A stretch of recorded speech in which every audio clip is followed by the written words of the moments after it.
مصیبتوں کو ٹالنے والا، ان مصائب کو ختم کرنے والا، ان تکلیفوں سے نجات دینے والا ہمارا رب ہے۔ ہمیں اپنی مشکلات میں، اپنی تکلیفوں میں، اپنے مصائب و آلام کے اندر اپنے رب سے رجوع کرنا چاہیے۔ اللہ کے محبوب علیہ السلام پر جب کوئی مصیبت آتی تو حضور مصلی بچھا کے نماز کے لیے کھڑے ہو جاتے، حتیٰ کہ بیماریوں میں اس سے شفا مانگے۔ اللہ اکبر! بدر کی لڑائی آپ دیکھیں، اللہ کے محبوب مصلی بچھا لیتے ہیں اور صحابہ ایک حضور کے لیے چھپر بنا جسے ریش کہتے تھے، اور اس کے نیچے حضور بیٹھ جاتے ہیں اور الہاؤ زاری کرتے ہیں، اور ساری رات حضور کی الہاؤ زاری میں گزرتی ہے، حتیٰ کہ حضور کی مبارک چادر سر سے سرک کے کندھوں پہ آ جاتی ہے اور کندھے سے سرک کے حضور کے مبارک کمر پہ آ جاتی ہے، اور صدیق اکبر رضی اللہ تعالیٰ عنہ بار بار کندھوں پہ اور سر پہ ڈالتے ہیں اور کہتے ہیں حسبک اللہ، آپ کے لیے اللہ کافی ہے، حضور بس کیجئے۔ لیکن حضور بار بار اللہ کے حضور عرض گزار ہوتے ہیں، اور پھر اس کے بعد صبح جب میدان کارزار میں ہیں تو پوری قوت کے ساتھ اللہ کے محبوب کفار کے خلاف ڈٹ جاتے ہیں۔ تو ہمارا رجوع اللہ، اللہ کے ساتھ ربط اور اس پر توکل، اس پر بھروسہ، اسی سے مانگنا، اسی حضور اپنی ضرورتوں کو پیش کرنا، یہ اگر ہو جائے تو اس کا نتیجہ یہ ہوتا ہے کہ ہمیں شرح صدر نصیب ہو جاتا ہے، چونکہ مشکلات کو، مصائب کو، آلام کو، تکلیفوں کو، دکھوں کو توڑنے والا وہ ہے، اور جب وہ چاہتا ہے تو مشکلات پتہ بھی نہیں چلتا گئی کدھر ہیں۔ میں اور آپ اللہ پر توکل اور بھروسہ جتنا مضبوط کریں گے اتنا ہی توحید کا فیضان ملے گا۔ آج بحیثیت مجموعی ہمارا توکل بہت کمزور ہو گیا ہوا ہے، اور اللہ تعالیٰ جل شانہ سے تو بلکہ آج کل مانگنے کا ہمارا انداز بھی بہت کمزور ہو گیا ہے۔ ہم اسباب پہ بہت زیادہ توجہ رکھتے ہیں، جب بھی کوئی مشکل آتی ہے تو اس مشکل کو ٹالنے کے لیے زیادہ تر اس کے جو ظاہری اسباب ہیں ہمارا فوکس وہی ہوتا ہے اور اس کی طرف دوڑتے ہیں۔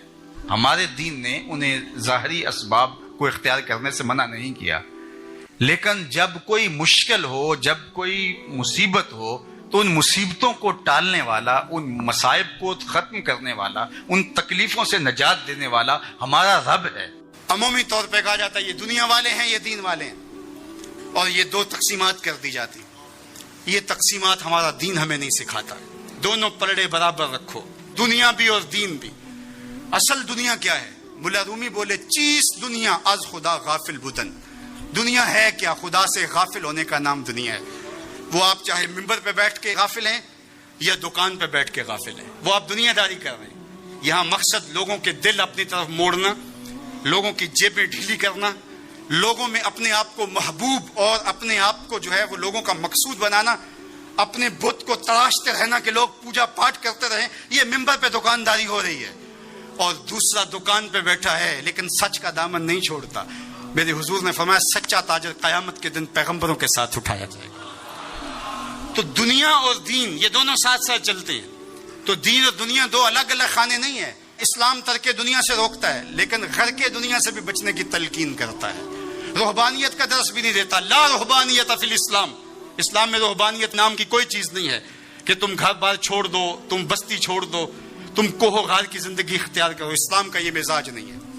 ابھی بات ہو رہی تھی، حضور نے مواخات قائم کیے مدینہ المنورہ میں، اور مواخات مدینہ یہ کائنات کا ایک انوکھا باب ہے، اور یہ ایک الگ مضمون اور عنوان ہے کہ دو افراد کو، ایک انصار لیا اور ایک مہاجر لیا، اور حضور نے ان کے درمیان مواخات قائم کر دی۔ تو حضرت ابو درداء اور حضرت سلمان فارسی کے درمیان حضور نے مواخات قائم کی۔ تو جن کے ساتھ بھائی چارہ تھا وہ پھر حال پوچھنے جاتے تھے کہ میرے بھائی کو پریشانی تو نہیں ہے۔ تو حضرت سلمان فارسی گئے حضرت ابو درداء کے گھر، تو دیکھا کہ حضرت ابو درداء کی بیوی وہ عام سے کپڑوں میں تھی۔ تو انہوں نے کہا کہ میری بہن یہ کیا ماجرا، میلے کچیلے واجبی سے کپڑے؟ تو کہا کہ تمہارے بھائی کو دنیا کے ساتھ کوئی رغبت نہیں ہے، عورت آراستہ ہو۔ حضور نے عورت کی خوبیاں بیان کی کہ بہترین عورت وہ ہے جب اس کا شوہر دیکھے اس کو تو اس سے خوش کر دے، وہ اس کا لباس، اس کی حیت اور طرز زندگی ایسا ہو کہ مرد کے لیے مسرت، خوشی اور سرشاری کا ذریعہ ہو، تاکہ اس کی نظر یکسو رہے اور اس کے خیالات پر آگندہ نہ ہو، اس کی سوچوں میں آوارگی نہ آنے پائے۔ تو کہا کہ تمہارے بھائی کو رغبت ہی نہیں ہے دنیا کے ساتھ، اس لیے مجھے اس کی کوئی ضرورت نہیں ہوتی۔ خیر حضرت ابو درداء آئے تو کھانا لائے، تو حضرت سلمان فارسی نے کہا کہ آپ بھی کھائیے۔ کہا میں روزے سے ہوں۔ کہا کہ میں تو نہیں کھاؤں گا جب تک آپ نہیں کھائیں گے۔ تو نفلی روزہ مہمان کے لیے توڑا جا سکتا ہے؟ تو انہوں نے روزہ افطار کر لیا، ساتھ بیٹھ کے کھانا کھایا، رات پڑی، سونے لگے تو حضرت ابو دردا مصلی بچھا لیا۔ حضرت سلمان فارسی نے کہا کہ جناب آپ کو میرے ساتھ سونا پڑے گا۔ اللہ اکبر! یار وہ صوفی حضور کی تربیت کے پالے ہوئے تھے، آج تو پھر فتویٰ متوجہ ہو جاتا نا کہ اس نے مجھے نماز سے روکا ہے، یہ دارا اسلام سے خارج ہے۔ تو آپ نے کہا ٹھیک ہے، مہمان ہو، مہمان نوازی کا یہ بھی ایک ڈش ہے نا، چلو میں سو جاتا ہوں۔ سحری ہوئی تو سلمان فارسی اٹھے، ان کو اٹھایا، بیدار کیا، تہجد پڑھی دونوں نے۔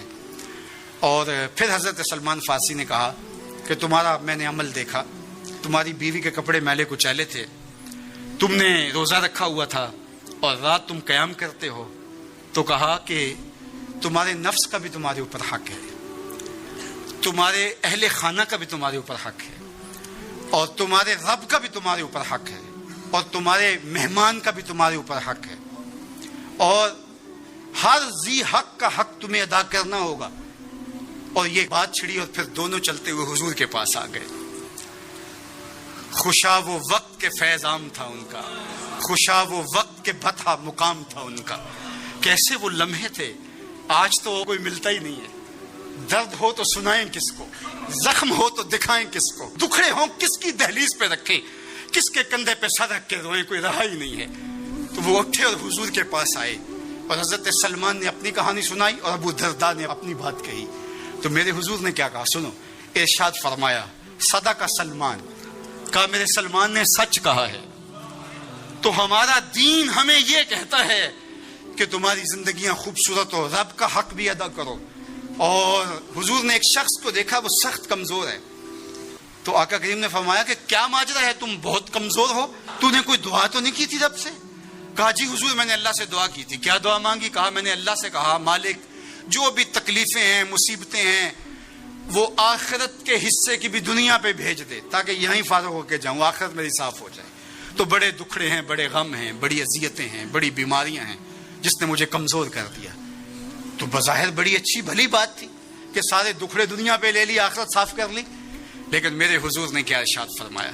فرمایا تم نے یہ کیوں کہا کہ آخرت کے دکھ بھی دنیا پہ مل جائیں؟ تم نے یہ کیوں نہیں کہا ربنا آتنا فی الدنیا حسنۃ وفی الآخرۃ حسنہ، اللہ دنیا میں بہتریاں دے دے، آخرت میں بھی بہتریت۔ وَكَذَلِكَ جَعَلْنَاكُمْ أُمَّةً وَسَطًا، جب تک ترازو پورا نہیں رکھو گے، جب تک دونوں پلڑے برابر نہیں ہوں گے، تم آگے کبھی نہیں بڑھ سکو